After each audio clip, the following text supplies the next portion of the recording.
नमस्कार,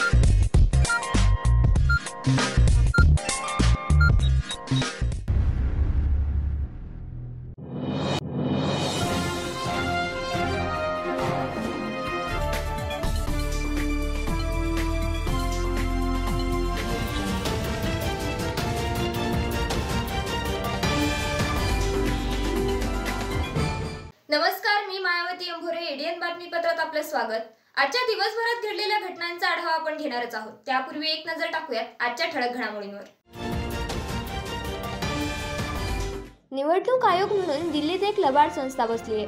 आता ते काँग्रेस अशोक चव्हाणांच्या हातात देतात की काय? उद्धव ठाकरे यांचा भाजपवर हल्लाबोल. हा लोकसभा मतदारसंघ शिंदे गटाला मिळेल, मग इकडे अमित शहा कशाला येत आहे? शिवसेना नेते चंद्रकांत खैरे यांनी केला प्रश्न उपस्थित. रावसाहेब दानवे यांनी युती धर्म पाळला नसल्याचेही प्रतिपादन. आता सविस्तर बातम्या. माजी मुख्यमंत्री अशोक चव्हाण भाजपच्या वाटेवर आल्यावर उद्धव ठाकरे यांनी भाजपावर घणाघाती टीका केली. भाजपामध्ये आत्मविश्वास नसल्याने ते फोडाफोडी करत असल्याचे विधान ठाकरे यांनी केले. संजय आता म्हणाले की येता येता आमच्या कानावर बातमी आली, तुमच्याही कानावर बातमी आली असेल, अशोकराव गेले म्हणजे भाजप सोबत गेले. अरे नीट सांगावं लागतं, नाही तो तुमचा पटकन गैरसमज व्हायचा. आता मी बघतोय की जसं तो निवडणूक आयोग म्हणून तिकडे जो काही बसलेला आहे लबाड, त्यांनी शिवसेना चोराच्या हातात दिली, राष्ट्रवादी चोराच्या हातात दिली. आता काँग्रेस सुद्धा अशोकरावाच्या हातात देतात की काय बघूया आपण, कारण काही करू शकतात. विशेष म्हणजे रोज जे काही दंड थोपटतायत, बेडकुळ्या तर येतच नाहीये, त्या बेडकुळ्या सुद्धा भाड्याने घ्याव्या लागतात. दंड फुगवत आहेत पण बेडकुळ्या सुद्धा भाड्याच्या आहेत. संसदेमध्ये सुद्धा आपल्या माननीय पंतप्रधानांनी भाषण केलं, अब की बार एवढे पार, अब की बार तेवढे पार. एवढे असतील पार तर मी फोडाफोडी काय करताय? म्हणजे तुमच्यामध्ये आत्मविश्वास नाहीये. तुम्ही 400 पार काय 40 पार पण नाही होणार. म्हणून मग तिकडे नितीश कुमारला घेतायत, इकडे अशोक चव्हाणांना घेतायत, अजितदादाला घेतायत, मिंदेला घेतलं. अट माझी एकच आहे, पोलीस बाजूला ठेवायचे, बाजूला म्हणजे लांब ठेवायचे, जनतेला जमू द्या. आणि मग तिकडे मध्ये जाऊन उभं राहायचं. मी येऊन उभं राहतो, मिंद्याने येऊन उभं राहायचं, त्या लबाड्याने येऊन उभं राहायचं आणि सांगायचं शिवसेना कोणाची. माझ्यात हिंमत आहे, तुमच्यात असेल तर करून दाखवा. होऊन जाऊ दे का शिवसेना कोणाची, जनतेला ठरवू दे. पण आज प्रत्येक जण म्हणजे अगदी मला अशोकरावांचं सुद्धा आश्चर्य वाटतं. काल परवापर्यंत जागा वाटपामध्ये हिराहिरी भाग घेत होते. ही जागा आम्हाला, ही जागा तुम्हाला, ती ही पण पाहिजे, ती पण पाहिजे, ही आम्हाला, ती नको, ह्यांना, हे सगळं ते करत होते. आणि आज असे अचानक असं काय घडलं की अशोकराव तिकडे जातात. त्यांना मला असं वाटतं राज्यसभेची आता जागा देतात, राज्यसभेची. हे प्रत्येक जण आपापलं बघतोय. मग माझ्या शेतकऱ्याचं जे काय दुःख आहे, माझ्या शेतकऱ्याचं जे काय दुःख आहे, अजून निवडणुकीला लांब आहे, पण शेतकऱ्याच्या घराकडे कोण बघतंय? स्वतःचं घर, माझं करिअर उद्या काय होणार? मला आता राज्यसभा मिळाली, पुढची 6 वर्ष मी मस्तपैकी राहीन. आणि पण शेतकरी रोज आत्महत्या करतो आहे. त्या आत्महत्या करणाऱ्या शेतकऱ्याच्या घरामध्ये जाऊन बघ, तो तुला काय शिव्या देतोय. तो नुसतं आत्महत्या केलेल्या शेतकऱ्याच्या घरामध्ये 1 लाख रुपये दिले म्हणजे कुटुंबाचं कल्याण होत नाही. जिल्ह्यातील वैजापूर येथे आयोजित जनसंवाद मेळाव्याला संबोधित करताना अशोक चव्हाण यांच्याबाबत उद्धव ठाकरे यांनी प्रतिक्रिया दिली. तर यावेळी त्यांनी निवडणूक आयोगावरही टीका केली. फिरवणारे ती सुद्धा भाडोत्री लोक आहेत. सगळा भाड्याचा कारभार आहे, सगळा भाड्याचा कारभार आहे. आणि म्हणून तुमच्यावरती जबाबदारी आहे. तुम्ही मोठे छाती ठोकून मला सांगितलं, मला आनंद झाला की खासदार सुद्धा शिवसेनेचा आणि आमदार सुद्धा शिवसेनेचा आलाच पाहिजे, येणारच. पण ते नुसत्या अशा भाषणाने नाही येणार. मी कुटुंब संवाद जो म्हणतो तो याला म्हणतोय की तुम्ही माझे सगळे कुटुंबीय आहात. तुम्ही मतदारसंघामध्ये पसरले पाहिजे. जिथून जिथून तुम्ही येता, आलात, राहता, तिथे जाऊन प्रत्येक ठिकाणी जिकडे इकडे लोक जमतात. मग आठवडी बाजार असेल, काही पाडे असतील, काही पारावरती लोक बसत असतील, एसटी स्टँड असतील, रिक्षा स्टँड असतील, काही डेपो असतील, इकडे जाऊन महिलांनी आणि तुम्ही शेतकऱ्यांनी सुद्धा विचारलं पाहिजे की उज्ज्वला योजना महिलांनी किती तुम्हाला मिळाल्या? गॅस सिलेंडरचा भाव 2014ला किती होता, आत्ता किती आहे? पेट्रोल डिझेलचं काय झालेलं आहे? वीज तुम्हाला मिळते का? चांगलं बियाणे तुम्हाला मिळतं का? नाही, काही नाही आहे. आणि मग त्याचबरोबर मी आणखीन एक प्रश्न विचारतो की मी मुख्यमंत्री असताना जी कर्जमुक्ती केली होती ती तुम्हाला मिळाली की नाही हे सुद्धा तुम्ही सांगा. मिळाली होती की नव्हती? बरं, मी मुख्यमंत्री होईल माझ्याही स्वप्नात नव्हतं, तुमच्या सुद्धा नसेल. मी मुख्यमंत्री झाल्यानंतर मी कदाचित असं करू शकलो असतो की शेवटच्या क्षणाला मी तुम्हाला फसवायला म्हणून कर्जमुक्ती जाहीर केली असती. मी हे नाही पाप केलं कधी. मी जे नागपूरचं पहिलं अधिवेशन होतं त्या पहिल्या अधिवेशनामध्येच माझ्या शेतकऱ्यांना 2 लाखापर्यंत ज्यांचं पीक कर्ज आहे त्यांना कर्जमुक्ती जाहीर केली आणि ती मी अंमलात आणून दाखवली. मी त्याच्यासाठी निवडणुकीची वाट नाही पाहिली, निवडणुकीची नाही वाट पाहिली. मग आता माझं सुद्धा मोदीजींना आवाहन आहे, विनंती करतोय मी त्यांना की तुम्ही आता एक तो मतांचा बाजार मांडलेला आहात. प्रत्येक पक्षातनं कोण ना कोणतरी घेत आहेत आणि अख्खी बार 400 पार. अहो, हे तुमचे निष्ठावंत नाही आहेत, हे सगळे भाडोत्री आहेत, हे सगळे भाड्याची माणसं आहेत. तुमचा काळ संपल्यानंतर हे पुन्हा तुमच्याकडनं निघून जाणार आहे. पण सीतारामन बाईंनी जो अर्थसंकल्प जो सादर केला तात्पुरता का होईना, त्याच्यात त्यांनी जे सांगितलं की आम्ही शेतकरी, गरीब, तरुण आणि महिला या 4 जाती आता आम्ही मानतो. पण 2014 साली जो सोयाबीनचा भाव होता तिथपासून आतापर्यंत सोयाबीनच्या भावामध्ये आणि आम्हाला काय मिळालं, काय अधिकचं मोदी सरकारने दिलं ते पहिले सांगा. ह्यावेळी शिवसेना नेते संजय राऊत, शिवसेना नेते माजी खासदार चंद्रकांत खैरे, विरोधी पक्षनेते अंबादास दानवे यांची देखील भाषणे झाली. आणि त्याप्रमाणे तुम्ही पाहत असाल की रोज सकाळी आपण TV जनता हे पाहतो, एकमेव व्यक्ती, जबरदस्त व्यक्ती की ह्या बदमाशांना उत्तर देणार आहे. तर 3-5 लोक तो त्याच्यात बाकीचे असे आलतो फालतू लोक ते बुटके बाटके हे सगळे त्या ठिकाणी काहीतरी बोलतात. पण मी या ठिकाणी आपल्या सर्वांना फक्त एकच आपल्या सर्वांना सांगेन, आता जर उद्धव साहेबांच्या विरोधात जर कोणी बोललं तर त्यांना आम्ही सोडणार नाही कोणत्याही परिस्थितीत. हे बुटके बाटके हे येतात, कोणीतरी काय बोलतं, जो उठला तो बोलतो. म्हणजे काय तुम्हाला उद्धव साहेबांनी इतके ह्याचे वाचले का तुम्हाला? म्हणून या ठिकाणी आता शिवसैनिकांनी बिलकुल तयार राहायचं. आता बस झालं, आता आपण एकदम शांत भूमिका घेतली, शांत भूमिका घ्यायची आवश्यकता नाही आहे. आणि म्हणून जोरात त्या ठिकाणी उत्तर द्यायचं आहे. ते उत्तर देण्यासाठी आपण सर्वांनी तयार राहा, एवढंच या ठिकाणी सांगून मी माझं छोटंसं भाषण संपवतो. मी पुन्हा एकदा या तप्त उन्हामध्ये आपण उद्धवजींचं भाषण ऐकायला जमलेलं आहात. मगाशी मी अंबादास आपलं ऐकलं, कृष्णाजींचं ऐकलं. आमदार आपला नसेल पण जनता आपल्या बरोबर आहे, इकडली शिवसैनिक आपल्या बरोबर आहे. पण या पुढला आमदार आणि खासदार हे दोन्हीही शिवसेनेचे असायला पाहिजे. आणि गंगापूरच्या या तमाम जनतेनं, शिवसैनिकांनी हे आव्हान स्वीकारून आजपासून आपल्याला कामाला लागायचं आहे आणि आपल्या पक्षप्रमुखांना ते वचन द्यायचं आहे. इतकंच मी सांगतो. या कारखाना सुरू करण्याचं खोटं अभिवचन दिलं, परंतु या आमदारांनी खऱ्या अर्थाने या तालुक्याची विकासाची धमनी असलेला कारखाना जो साहेबराव अण्णा असतील, बाळासाहेब पवार असतील अशा ज्येष्ठ नेत्यांच्या माध्यमातून हा कारखाना उभा झाला. खऱ्या अर्थाने गंगापूर तालुक्याचा विकास या कारखान्याच्या माध्यमातून होत होता. हा कारखाना पुन्हा सुरू करण्यासाठी खोटी आश्वासनं सध्याच्या आमदारांनी दिली. पण तुम्ही आपल्या साक्षीनं मान्य कृष्णा पाटील डोणगावकरांचं अभिनंदन करेल की पहिल्यांदा कृष्णा पाटलांच्या नेतृत्वाखाली प्युअर शिवसेनेचं पॅनल या ठिकाणी निवडून आलं. नुसतं आलं नाही, पॅनल अनेक कारखान्याच्या बंद पडलेल्या कारखान्याचे निवडून येत असतात. बंद पडलेल्या कारखान्याचे संचालक असतात, त्यांना सरकार वेगळा निधी देत असतं.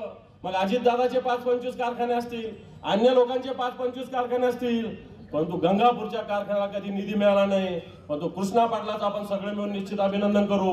आज पहिली साखरेचं पोतेचं पूजन माननीय उद्धवजी ठाकरे साहेबांच्या हस्ते आपण करणार आहे. शब्द खरा ठरलेला आहे. कारखाना शिवसेनेच्या ताब्यात आला. कृष्णा पाटलाच्या रूपानं आज या कारखान्यातून साखर कारखान्याला सुद्धा सुरुवात केलेली आहे. या साखरेच्या पोत्याचं पूजन आपण करणार आहे. खोटे आश्वासन शिवसेना देत नाही, खोटं अभिवचन शिवसेना देत नाही. आणि म्हणून येणाऱ्या काळात सुद्धा माननीय उद्धवजी ठाकरे साहेब आपल्या या संभाजीनगरचा हा बालेकिल्ला सातत्यानं शिवसेना प्रमुखाच्या विचारानं, सातत्यानं ताकदीनं पुढे राहिलाय. येणाऱ्या काळात सुद्धा शिवसेना प्रमुखाचा हा विचार आणि उद्धवजी ठाकरे साहेबांचं नेतृत्वाला या तालुक्यातून मात्र निश्चित भरघोस आघाडी मिळाल्याशिवाय राहणार नाही. शिवसेना ठाकरे गटाचे नेते चंद्रकांत खैरे यांनी अमित शहा यांच्या दौऱ्याबाबत प्रश्न उपस्थित करत शिंदे गट भाजपवर निशाणा साधला. आमच्या समोर कोणीही येऊ द्या, हा गट कोणीही हिसकावून घेऊ शकत नाही असे ते म्हणाले. पाठीमागे एकदा मुख्यमंत्री एकनाथ शिंदे उद्धव ठाकरेंना असं म्हणाले की माझ्या दाढीला हात घालू नका, नाहीतर तुमचे बरेच मला भानगडी माहिती. काय नाही, ते त्याच्यात काही अर्थ नाही आहे. एकनाथ शिंदेंना त्या ठिकाणी पुढे आता भारतीय जनता पार्टी काय करेल माहीत नाही.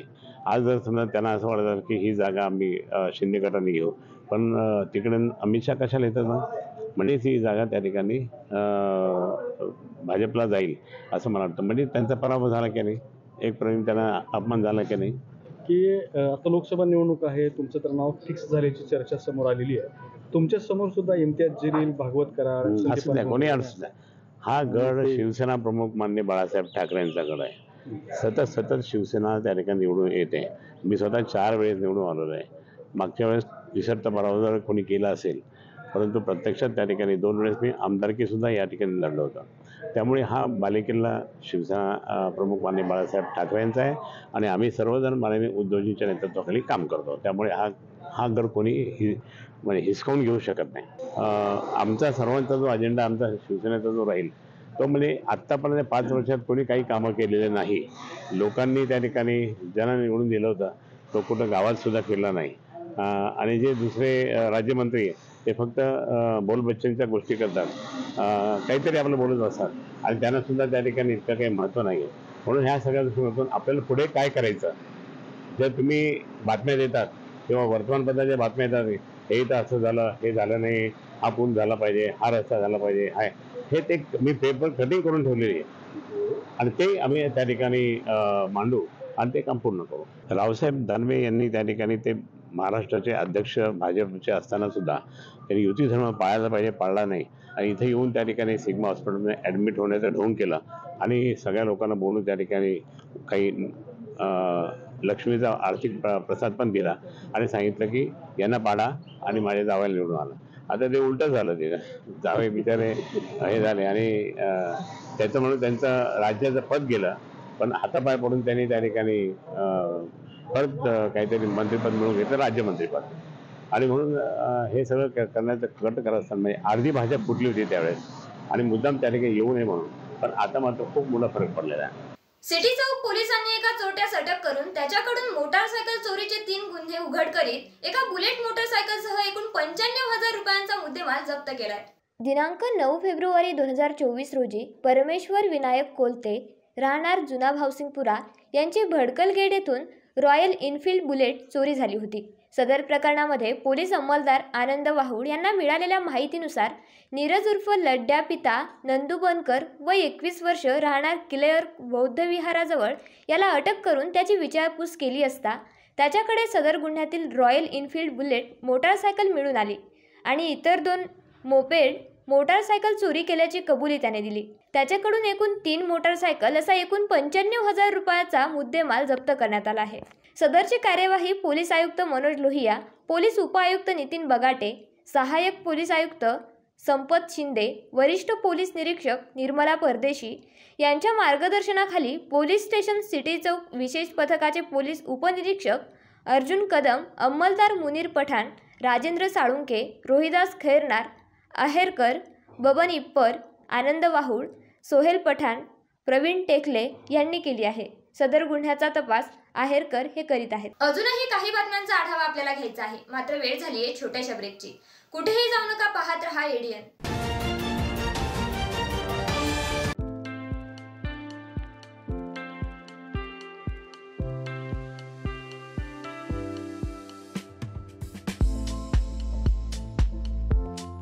हॉटेल विझार्ड पॅलेस तुमच्या शहरात तुमच्या जिभेचे चोचले पुरवण्यासाठी देश विदेशातील खास चवींचा खजाना घेऊन आलो आहोत. हॉटेल विझार्ड पॅलेस येथे स्वाद आपल्या पसंतीचा. आमच्या येथे महाराष्ट्रीयन, पंजाबी, राजस्थानी, गुजराती आणि साऊथ इंडियन डिशेससह जगभरातील 50 देशांमधील डिशेस सुद्धा मिळतील. व्हेज आणि नॉन व्हेज दोन्ही उपलब्ध. स्वादिष्ट मेजवानीचे एकमेव ठिकाण, family restaurant, AC non AC rooms, AC functional hall, प्रशस्त लिफ्ट, फ्री वायफाय आदी सुविधायुक्त. ग्राहकांना विमानतळ, रेल्वे स्टेशन, बस स्टँड आदी ठिकाणाहून वाहनाद्वारे हॉटेलात आणण्याची विशेष मोफत सुविधा. त्वरा करा आणि आजच भेट द्या. Hotel wizard palace, Khadkeshwar road, mill corner जवळ, Aurangabad, Chhatrapati Sambhajinagar. So kind and has helped us so much, and we slept really well because it's super quiet even though it's on the main street. was a wonderful time here. It's a very nice, clean hotel, and the food is excellent. Food is excellent. I'm still so stuffed. Yeah.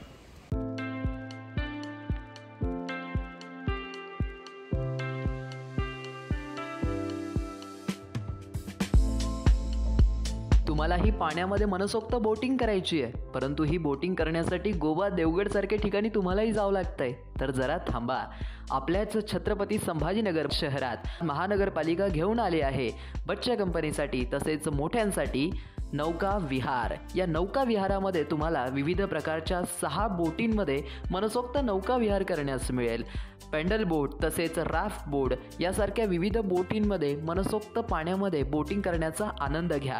तर त्वरा करा आणि आजच भेट द्या नेहरू उद्यान N8 CIDCO Chhatrapati Sambhajinagar.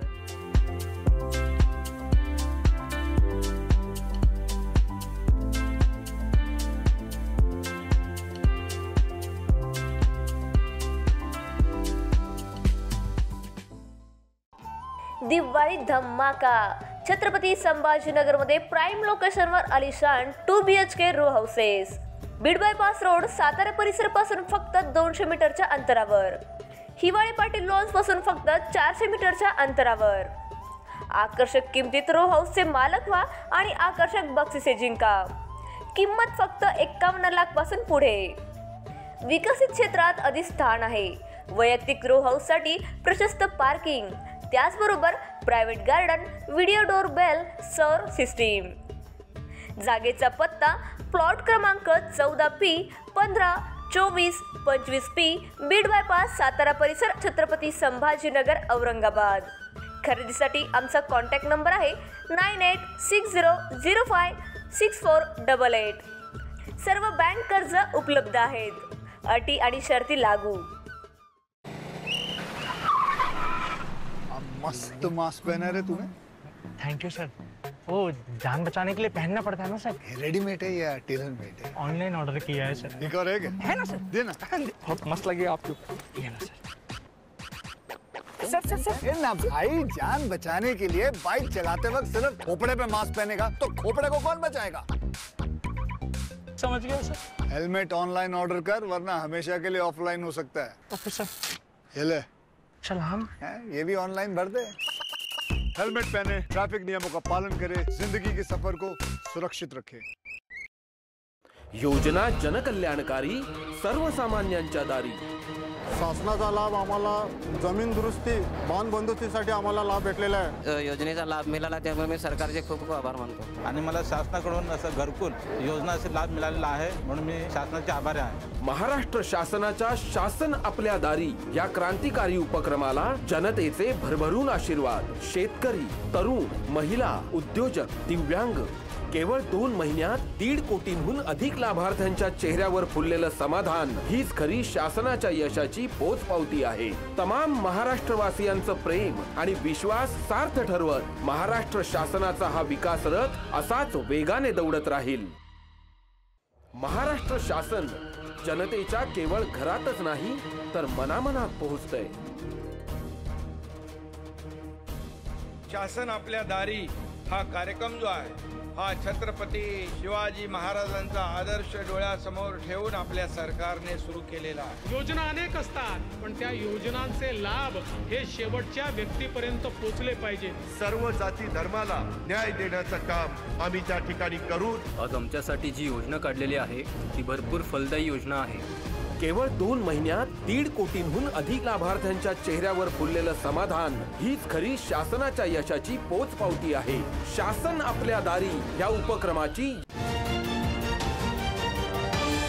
Break नंतर पुन्हा एकदा स्वागत. कौशल्य, रोजगार, उद्योजकता व नाविन्यता विभागामार्फत नोकरी इच्छुक उमेदवारांना रोजगार मिळावा यासाठी आयोजित नमो महारोजगार मेळाव्याच्या यशस्वीतेसाठी सर्व संबंधित विभागांनी समन्वयाने काम करावे अशा सूचना महसूल मंत्री राधाकृष्ण विखे पाटील यांनी दिल्या.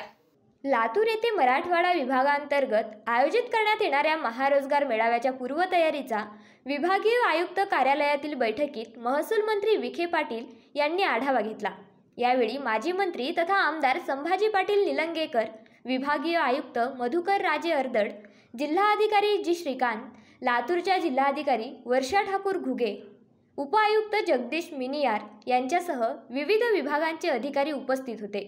तसेच मराठवाड्यातील सर्व जिल्ह्यांचे जिल्हाधिकारी व विविध विभागांचे अधिकारी दूरदृश्य संवाद प्रणालीद्वारे बैठकीत सहभागी झाले होते. महारोजगार मेळाव्यासाठी स्टार्टअप व विविध उद्योगांचा सहभाग आवश्यक असून उद्योगासाठी किती व कोणत्या स्वरूपाचे मनुष्यबळ गरजेचे आहे याची माहिती संकलित करून त्यानुसार क्षेत्रनिहाय उमेदवारांची विभागणी केली तर सुलभता येईल. मेळाव्यासाठी जास्तीत जास्त उमेदवारांनी आणि औद्योगिक संस्थांनी नावनोंदणी करावी यासाठी जास्तीत जास्त उद्योजक आणि विविध शासकीय यंत्रणांनी प्रयत्न करावेत. नमो महारोजगार मेळाव्यात नोकरी इच्छुक उमेदवार यांचा सहभाग वाढावा यासाठी सर्व विभागांनी समन्वयाने काम करावे असे विखे पाटील म्हणाले. लातूरच्या जिल्हाधिकारी वर्षा ठाकूर घुगे यांनी महारोजगार मेळाव्याच्या तयारीबाबत माहिती दिली. राज्यस्तरीय नमो महारोजगार मेळाव्यामध्ये 10वी, 12वी, ITI, पदविका, पदवीधर, पदव्युत्तर, पदवीप्राप्त उमेदवारांच्या तसेच मुलाखती घेत रोजगाराच्या संधी दिल्या जाणार आहेत. या मेळाव्यात नामांकित कंपन्या सहभागी होणार आहेत. रोजगार मेळाव्यात सहभागी होणाऱ्या उमेदवारांनी मेळाव्याच्या अगोदर ही नोंदणी करणे आवश्यक आहे. जे उमेदवार मेळाव्याच्या अगोदर नाव नोंदणी करतील त्याच उमेदवारांच्या मेळाव्याच्या दिवशी मुलाखती होणार आहेत. नोंदणीसाठी ऑनलाईन सुविधा उपलब्ध करून देण्यात येणार आहेत. धर्मवीर संभाजी विद्यालयात गुणीजन, दिव्यचक्षु सहचारी, सहचारिणी व दिव्यांग विद्यार्थी सत्कार समारोह मोठ्या उत्साहात संपन्न झाला. धर्मवीर संभाजी विद्यालयात दिव्यचक्षु, गुणीजन, सहकारी, सहचारिणींच्या सत्काराचे आयोजन करण्यात आले होते. या कार्यक्रमासाठी 48 अंध व 6 दिव्यांग विद्यार्थी व त्यांचे पालक या शाळेत शिक्षण घेतात अशा दिव्यांग व्यक्तींचा सत्कार करण्यात आला. या कार्यक्रमाचे वैशिष्ट्य म्हणजे पत्नी डोळस परंतु अंध पतीबरोबर आपले जीवन समर्पित केले तर वझरकर यांनी स्वतः डोळस असताना अंध इंजिनियर मुलगी ऋतुजाबरोबर विवाह केला व आपले जीवन समर्पित केले. असे बरेच जोडपे या कार्यक्रमासाठी उपस्थित होते. वेगवेगळ्या क्षेत्रात हे सर्व अंध व्यक्ती अधिकारी पदावर आहेत. त्यांचा आमदार हरिभाऊ बागडे यांच्या हस्ते सत्कार करण्यात आला. या कार्यक्रमासाठी संस्था सचिव निवृत्ती गावंडे, कमलाकर पांगरकर, देवेंद्र वैद्य व अंजली वैद्य आवर्जून उपस्थित होते. या कार्यक्रमासाठी सर्व अंध व दिव्यांग व्यक्तींना या शाळेचा विद्यार्थी व सेल्स टॅक्स ऑफिसर असलेला आनंद पुंड व ज्ञानसागर क्लासेसचे संचालक मनीष काजळे यांनी शाली भेट स्वरूपात दिल्या तर राजेंद्र निकम व पल्लवी निकम या विद्यार्थिनींनी मिष्टान्न भोजनाची व्यवस्था केली. कार्यक्रमाचे संचालन काकासाहेब काकडे, महेश कुलकर्णी व अशोक रोडे यांनी केले. कार्यक्रमाच्या यशस्वीतेसाठी दिगंबर खामगावकर, काकासाहेब साळुंखे, दिलावर पठाण या सर्व अंध व्यक्तींनी व पर्यवेक्षक दिलीप गायके, गजानन गाडेकर, मीनाक्षी गाडेकर, सुनीता शेळके, सुनीता देशमुख, साईनाथ सोरमारे, अरुण दाभाडे, विलास उबाळे, विनायक राऊत, नांदेडकर सुलभा, विजय चव्हाण, भैयाजी उराडे, नम्रता वायाळ, शुभांगी करोडकर, रामेश्वरी हिवराळे, अर्जुन दांडगे, रामदास काटकर, प्रल्हाद सहाने, राजेंद्र दांडगे आदींनी सहकार्य केले. ही शाळा दरवेळेस नवीन काहीतरी पहिल्यांदा करते. त्याप्रमाणे ह्याही वर्षी, मागच्या वर्षी पण केला होता, ह्याही वर्षी एक नवीन उपक्रम सादर केला. असं आता मला म्हणावं लागेल की चला एक गाणं आहे चंदमामाचं की चला जाऊया, चला पाहूया शाळा चांदोबा गुरुजींची. आता असं म्हणावं लागेल चला पाहूया शाळा बाबुलगावकर सरांची. कारण या शाळेमध्ये मला पाहायला भेटलं की धर्मवीर संभाजी शाळा अशी शाळा आहे की माणसाशी कसं वागलं पाहिजे हे शिकायला मिळतं. मी देवाच्या चरणी अशी प्रार्थना करेल की असे गुरुजी आम्हा मिळा, करू प्रार्थना देवाची की असे वर्ग आणि अशी टीम आणि असे विद्यार्थी की जिथे कोणताही भेदभाव नाही. अपंग म्हणजे दिव्यांग म्हणून कोणी विद्यार्थी जरी असला तो अगदी डोस मुलांप्रमाणेच त्याला वागवलं जातं, ट्रीट केलं जातं, शिकवलं जातं आणि त्याला सन्मानाने फार उभं केलं जातं. मला इथे सांगावंसं वाटतं की माझे वरिष्ठ जे स्टेजवर आहेत गावंडे साहेब, त्यांनी सुद्धा मला तसंच केलं. मला दोन्ही पार उभं करण्यासाठी त्यांचा सिंहाचा वाटा आहे. हे मी सांगितलं त्यांना रागील, पण मी इथे आता माझं खरं सांगतो की माझ्या घरी नळाला पाणी येत नव्हतं. तर पहिलं कनेक्शन जे कोणी माझ्या एरियामध्ये मला मिळालं असेल ते फक्त मला किंवा गावंडे साहेबांमुळे.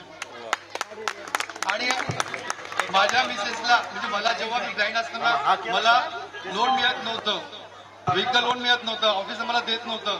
मग मी जेव्हा गावंडे साहेबांना म्हटलं की माझा हा प्रॉब्लेम जेव्हा क्रिएट झाला तर गावंडे साहेबांनी स्वतः मला टेबलवर चेक आणून दिला गाडी घेण्यासाठी. शहरात सुरू करण्यात आलेल्या नमो चषक स्पर्धेचे बक्षीस वितरण केंद्रीय अर्थ राज्यमंत्री भागवत कराड तसेच राज्याचे गृहनिर्माण आणि इतर मागास बहुजन कल्याण मंत्री अतुल सावे यांच्या हस्ते हा सोहळा मोठ्या उत्साहात पार पडला. नमो चषक स्पर्धेचा बक्षीस वितरण हा सोहळा N5 येथील राजीव गांधी मैदानावर मोठ्या आनंददायी वातावरणात रविवारी सायंकाळी पार पडला. यावेळी डॉक्टर भागवत कराड, युवा उद्योजक अजिंक्य सावे, शिरीष बोराळकर, संजय खंबायते, अनिल मकरिये, शिवाजी दांडगे, गणेश नावंदर, लक्ष्मीकांत थेटे, विवेक राठोड, नितीन खरात, बापू घडामोडे, बालाजी मुंडे, रामेश्वर भादवे, सौरभ तोत्रे, राहुल बोरोले, राहुल दांडगे, अरुण पालवे यांच्या भाजप पदाधिकारी तसेच खेळाडूंची मोठ्या संख्येने उपस्थिती होती. मागील महिनाभरापासून पूर्व मतदारसंघात घे पंगा खेळाचा करदंगा विजयाचा हे ब्रीदवाक्य घेऊन सुरू करण्यात आलेल्या नमो चषकच्या माध्यमातून 12पेक्षा अधिक खेळ विविध ठिकाणी घेण्यात आले होते.